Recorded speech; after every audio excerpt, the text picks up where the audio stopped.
Hello, Maritime Executives. Today, we're very pleased to have Bill Doyle. He's the CEO and Executive Director of the Dredging Contractors of America. More importantly, he served as the port director for Baltimore for 3 years and has great local knowledge about the environment that the vessel had an accident with the Francis Scott Bridge. Bill, welcome, and we appreciate you taking the time out of your busy schedule to spend some time with us. Since you have local knowledge, please tell us a little bit about what had transpired. And first, let me say that when I was in San Francisco and we were working on tanker escorts through the city, through the Golden Gate Bridge and all the multiple bridges that were there, this was our biggest concern, a loss of propulsion and a bridge. This is a circumstance that is a nightmare for anybody involved in the maritime industry. You know the environment very well. Please share your thoughts. Yes. First of all, thank you, Tony, for inviting me back on The More You Know. You bet. What I will say is, from the standpoint of the Port of Baltimore and what happened, I want to, give a big shout out to the governor and the mayor, Governor Westmore, and the mayor of Baltimore, Brandon Scott, because yesterday was consumed with search and rescue.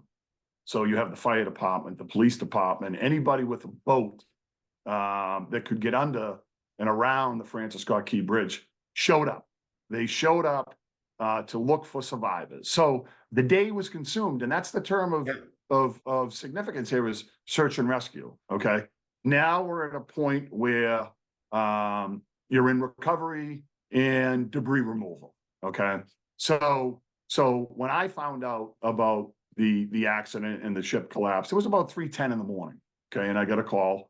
And immediately I knew we were going to go into search and rescue. But at that same moment, myself as the CEO for the Dredging Contractors of America with the marine construction companies, I started surveying who has equipment, where is that equipment? It's all going to need to move to Baltimore if it's not already there. And the response was immediate from that Jones Act, U.S. flag, American company dredging and marine construction industry. Assets, we stack like Cashman Dredging. They stack their equipment in Curtis Bay, which is in Port of Baltimore. They had the Dale Pilot in there, which is the largest crane dredge in the Western Hemisphere. Manson Construction, Dutra Group. You had Don John, Weeks Marine, and then you had the salvage company. So everybody participated, including the survey boats. The survey boats came in so that they could basically X-ray the ocean floor and see where the metal is lying under the water against the vessel as it hit the stanchion. So good response thus far from the private sector in this recovery stage. And, it's going to continue to have more vessels come on scene to help out.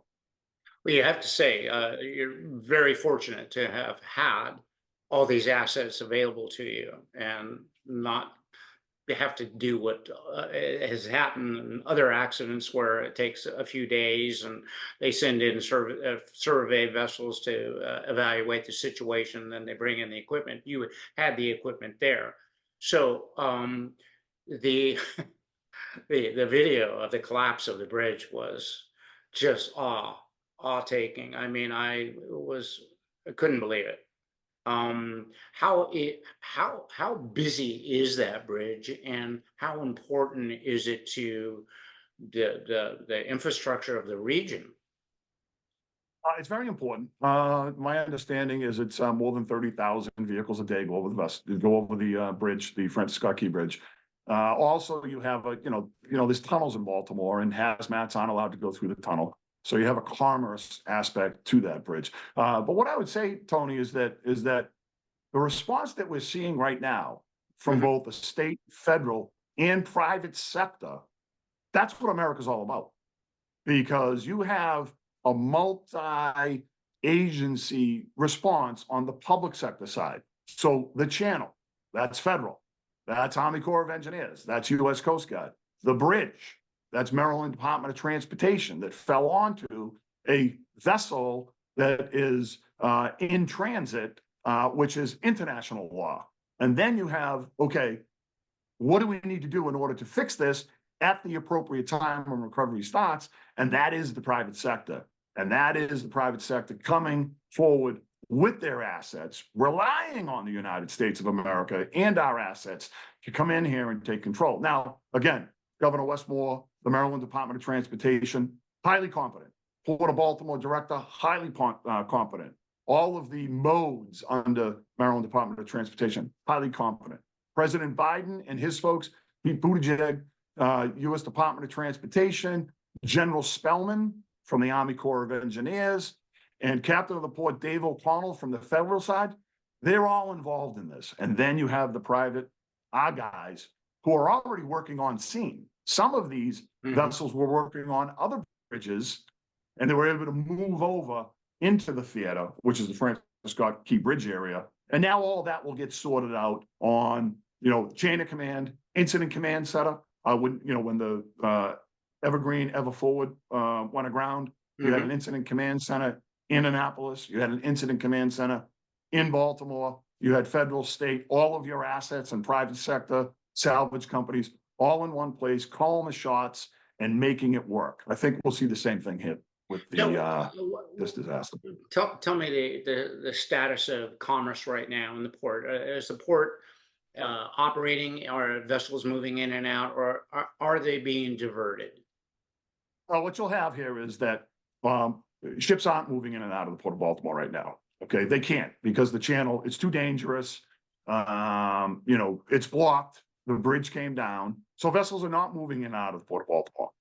And that's going to be the private sector's job, along with the federal and state agencies, clear that channel as soon as possible. I think that it will be cleared and cleaned as soon as possible with your deck barges, crane barges, dredges, scows, tugboats, everybody showing up. In the interim, you have, a container port, and that container port has cargo within the gate, and that cargo needs to move out into the distribution centers, out to the retailers. Okay. You have Baltimore's unique. It is the largest importer and exporter of automobiles, farm equipment, and light trucks. Okay. So part of that will be impacted because inside the Key Bridge is Dundalk Marine Terminal, which is the railroad terminal for the Maryland Port Administration. However, over at Trade Point Atlantic, that's the old Sparrows Point shipyard. That's also an auto port, which is part of the Port of Baltimore. And that has the vehicle processing centers in transit in and out for your BMW, okay, and Volkswagen. That's on the Chesapeake Bay side of the Francis Scott Key Bridge, and ships will probably be able to get in and out of Trade Point Atlantic, okay? Then you have on the export side, coal. I mean, Baltimore is a huge exporter of coal. Coal will be delayed for a period of time, and most of that coal is exported. It will go to India, okay? So those are what you have going on here. Now, work will continue on organizing and sending out and putting into the supply and logistics chain the merchandise that is in and around the port. Okay, that will continue. It is an ILA port, International Longshoremen's Association port. They'll have work to do. Okay, and then from the standpoint of getting into the distribution centers. Okay, so on the container side, the merchandise will get into the Amazon distribution fulfillment and sorting center. It'll go to the Home Depot distribution center. It will go to Floor and Decor. They will go to Wayfair. All right. So all of that will be moved out of the port, that which is in the port right now. Okay. They will be moved to the distribution centers. And hopefully what we see is as we move on and the private sector reacts with their assets and equipment, we're going to see this thing cleared, hopefully quicker than most people expect. Okay. I can't give you a time frame and a date There's going to be divers involved. Some of my companies with the Dredging Contractors of America, they're already on site, surveying with their boats and LiDAR, finding where the metal it may be leaning against the vessel, how far it was lodged into the channel or the walls of the channel. So that work is going on right now. Okay, you have that preparation for the actual machinery to come in. 500-ton barge cranes coming in to move this equipment, and it all will be sent to Great Point Atlantic. Great Point Atlantic is the old Bethlehem Steel shipyard that I just talked about, and they also are a recycling facility. So they themselves, when they build distribution centers, still have to remove the steel that was buried there from decades of shipbuilding and steel building. So that's only a mile and a half from the actual site that you'll be transporting barges back and forth into Trade Point Atlantic. So this is going to be a group effort, with the leader of the federal government, President Biden, the leader of Maryland, Governor Westmore, and all of the private sector companies working together to get this done.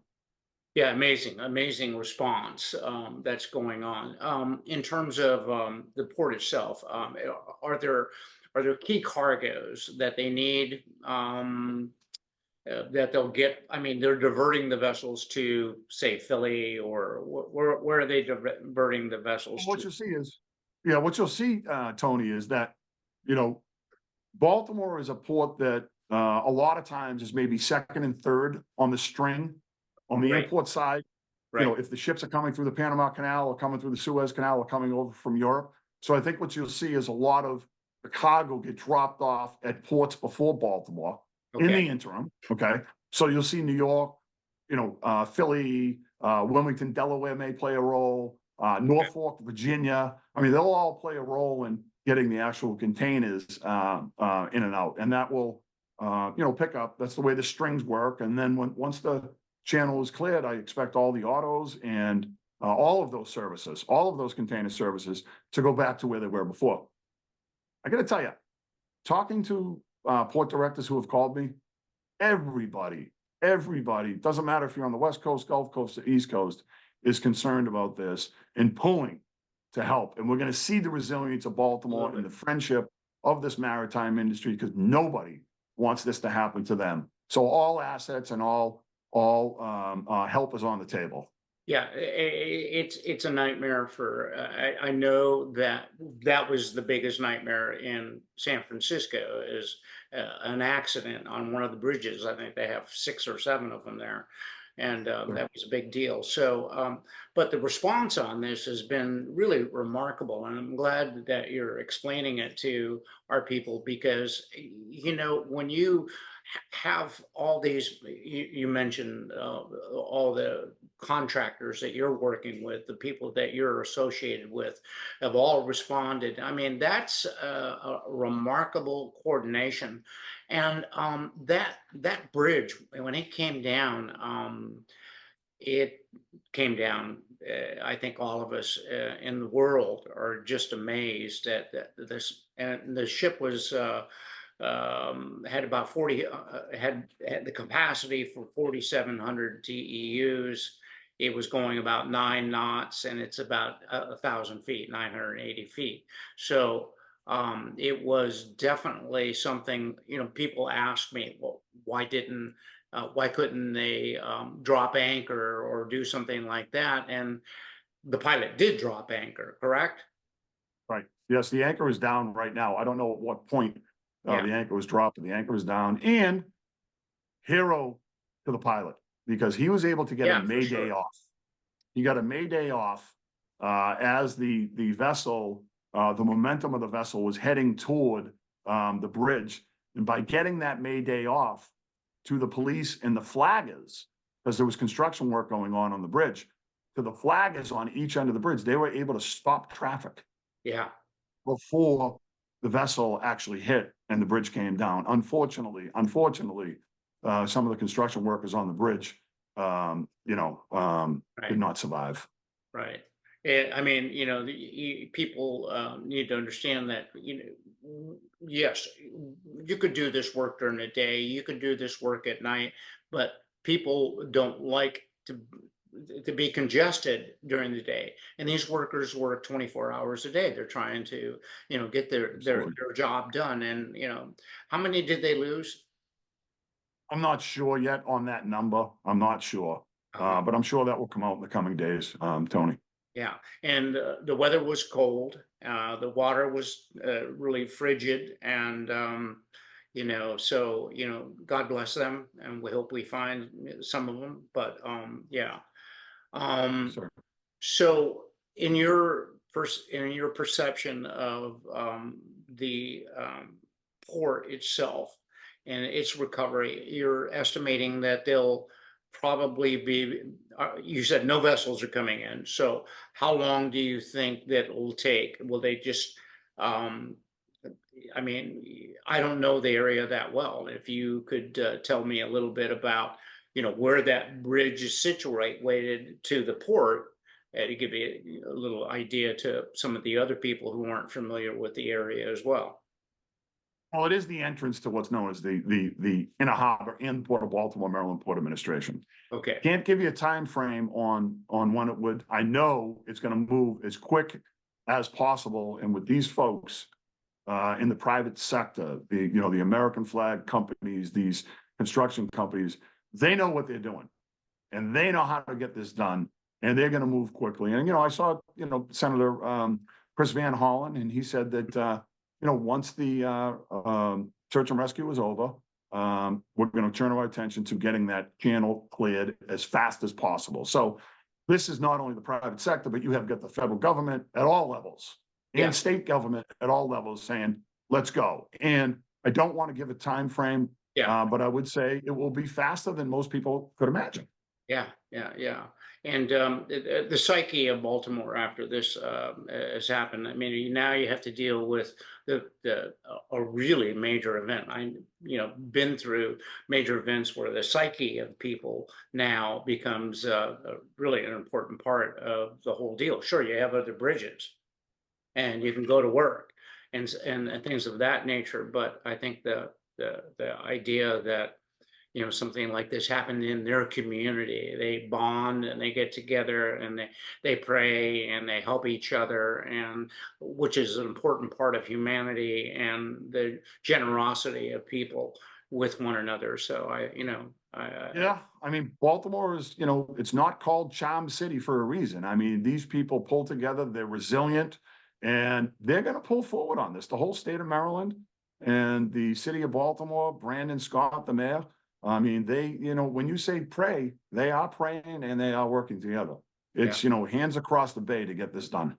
Yeah, I spent a lot of time in that area. I used to go to Baltimore and work with people at My Tags up there, and had the opportunity by being at My Tags and staying at their hotel, get to see the area, go to Washington, D.C., get to meet a lot of the organizations and people. And it is a very tight knit maritime community, very strong. You have Annapolis nearby. You have Sir, It's just a maritime community, and certainly is, sir. Yes, sir. sure that they'll get together and do what they have to do to get that port open, get the cargoes flowing, and take care of the psyche of the locals. So, Sir. well, Well, thank you. thank you, Tony. Yeah, Yeah, hey, thank you for your time, Tony. And we'll keep in touch on this, but I think that the overall operation between the state, the federal government, the private sector, it's in good hands. yeah. Well, thank you for taking your time. I know you're a busy man right now. I really wanted to talk to you because of your leadership in the port itself. Nobody better to talk to than a person who has worked and made that part of a part of their life for many Yes, years there. So yes. thank you Thank very you, much. sir. Thank you. All right, you take care now, Tony. All right.